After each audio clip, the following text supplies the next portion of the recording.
Oke, selamat sore. Assalamualaikum warahmatullahi wabarakatuh.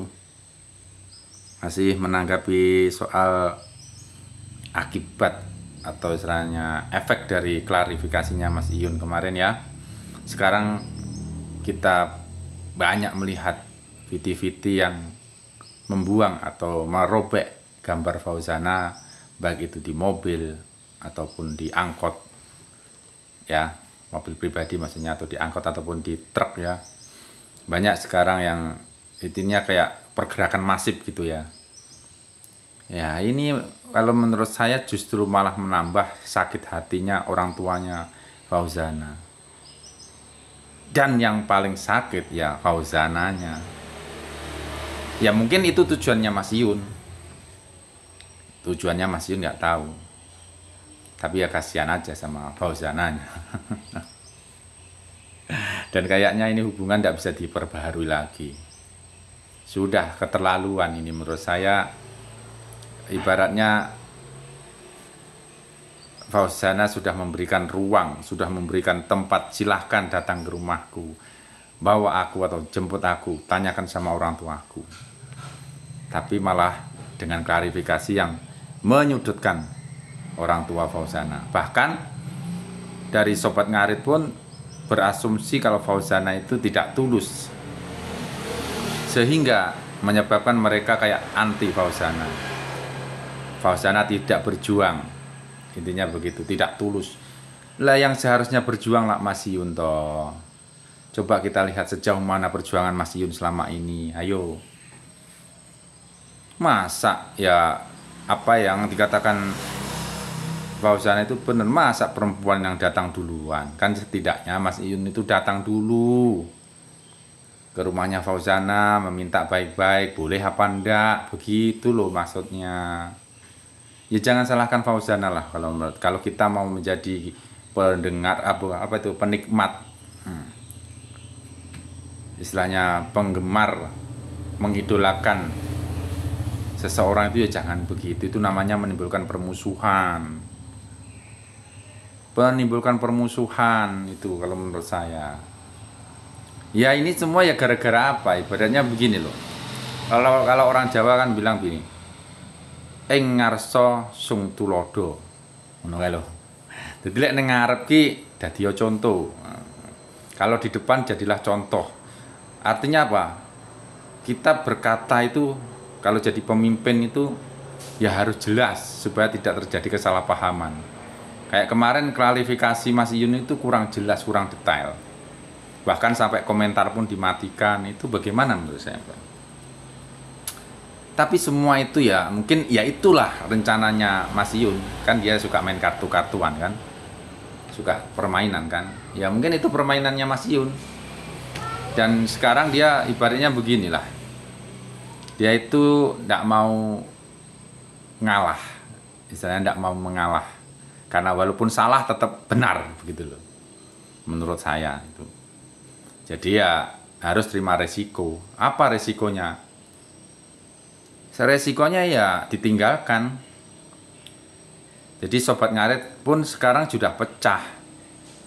Ada yang memihak Mas Yun, yang fanatik betul. Ada yang memihak Fauzana, yang tahu kebenaran, yang bisa istilahnya bisa mengimbangi begitulah, istilah berpikir. Dan ada juga yang netral sekarang keluar dari mereka semua, tidak mendukung. Jadi pecah suara. Begitu. Jadi kekompakannya di mana? Ya sekedar pembelajaran aja buat Mas Iyun terutama. Saya selalu menyarankan Mas Iyunnya ini. Mas Iyun itu sudah dikasih kesempatan untuk berubah, artinya untuk memperjuangkan dirinya sama Fauzana sejak dari Jakarta kemarin. Terus kemudian Mas Iyun juga diberi kesempatan seluas-luasnya kepada dari Papi Tomli untuk mengurus jadi IO itu, atau itu konser Deli Wafa di Surabaya, nyatanya juga gagal. Dia tidak memanfaatkan waktu yang tepat menurut saya tuh. Terus kegagalannya waktu konser Deli Wafa itu kalau kita mau teliti ya, Ya karena Mas Iyun, kata-kata Mas Iyun itu. Mulai dari dia tidak menghadirkan Fauzana, artinya tanpa Fauzana pun acara tetap berjalan. Itu satu, poin satu. Yang kedua, coba kalau sampean tidak percaya, cari VT-nya Mas Iyun ketika live dengan Herlin Kenza. Dia adalah owner skincare dari Aceh itu. Ketika ditanya belinya tiket di mana, dia kayak kebingungan, kayak kurang profesional gitu loh maksudnya. Lah jualan tiket yang mengadakan acara ndak tahu belinya di mana, kebingungan. Artinya ya bagaimana ya? Kurang memanfaatkan, kayak kurang menghargai bukan pemberian ya apa? Menghargai istilahnya penghargaan orang lain, menurut saya begitu. Tapi ya sudahlah, namanya juga manusia, tidak ada yang sempurna. Jadi kalau sudah begini ya harus terima resiko. Resiko terburuk adalah ya mungkin saling memendam rasa. Mas Iyun itu tuh masih sayang, masih ada perasaan cinta sama Fauzana. Fauzana sendiri sudah lelah. Sudah lelah menurut saya. Fauzana itu sudah lelah dengan sikap itu. Yang pada akhirnya dia pun sudah tidak peduli lagi dengan apa yang terjadi nanti. Yang jelas dia mengalir saja. Kalaupun tahun ini dia harus menikah, dia harus cuek-cuek saja. Menurut saya harus rela mengorbankan hatinya untuk orang lain. Kan begitu. Jadi istilahnya sakit lah, sakit semua. Sudah tidak bisa, menurut saya sudah tidak bisa dipersatukan lagi. Terutama dari pihak keluarga Fauzana sudah melihat klarifikasinya Mas Iyun itu sudah, tambah sakit itu. Bukan malah reda, tapi malah tambah sakit. Jadi sini yang menyakiti siapa? Mas Iyun lagi-lagi, sebagai laki-laki kok. Mas Iyun tetap yang menyakiti, tapi dia memposisikan diri orang yang tersakiti. Begitu. Tidak apa-apa kalian menghujat saya juga tidak apa-apa.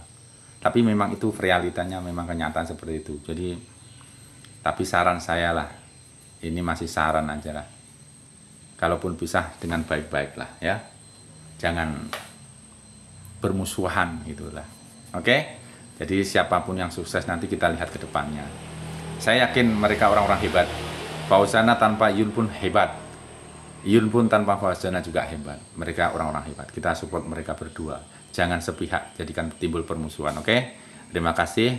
Assalamualaikum warahmatullahi wabarakatuh.